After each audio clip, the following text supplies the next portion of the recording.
Is a vehicle miles travel tax, or VMT tax, more effective than a gas tax to raise transportation revenue for Massachusetts?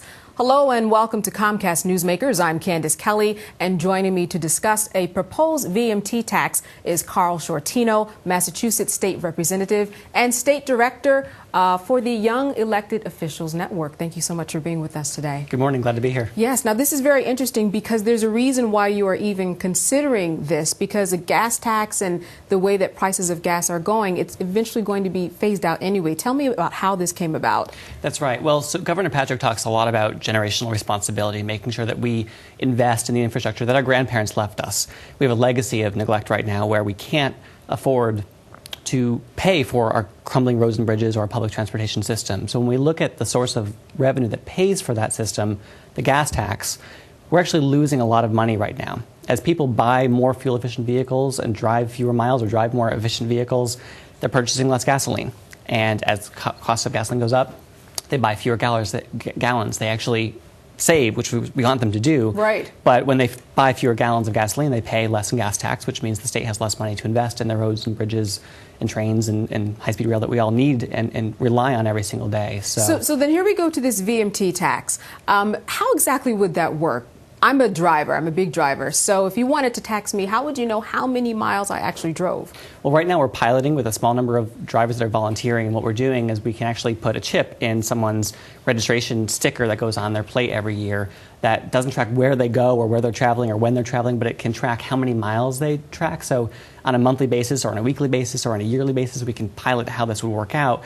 People can get a bill for how many miles they traveled and a tax based on the number of miles in lieu of a gas tax. So for the people that are piloting it right now, we're giving them a rebate so they don't pay a gas tax and a vehicle miles traveled. But eventually what we could do is get rid of the gas tax altogether and replace it with this fee that's based on how many miles you actually drive. And I think you mentioned something really important, that is that it doesn't really track where you go. And so in terms of privacy and issues in this world where every Big Brother is watching, everybody thinks it's the same technology you have in your cell phone right now. Okay. Or for someone that rides the MBTA, you have a chip in your T-Pass that you swipe every time you enter a turnstile. It's the same kind of technology.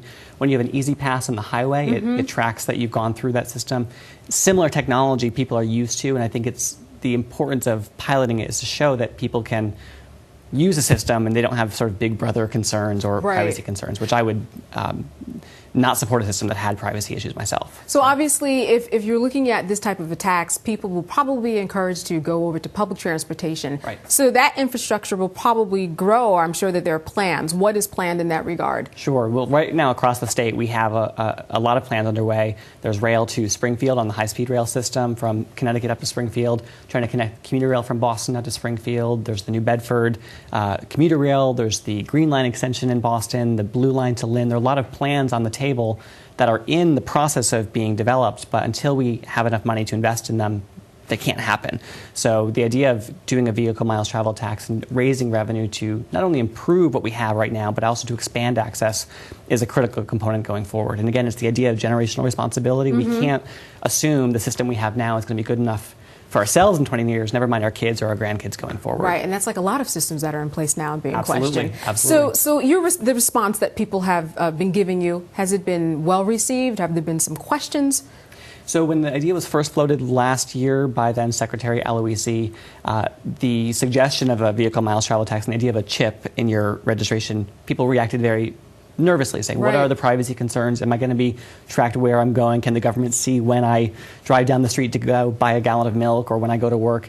And one of the things we realized was we had to pilot it with a small number of volunteers that could show how it works, and we could figure out a way to make it work effectively while also setting up very clear privacy parameters. For example, the data itself about how many miles you traveled on a specific person, when does that get purged? How long does the government keep it for? When can we actually delete the database so you don't have it in perpetuity, essentially? All right. Well, I'm sure there's going to be a lot more discussion about this. I thank you so much for giving us an update. Thank you very much. And thank you, too, for joining us on this edition of Comcast Newsmakers. I'm Candace Kelly.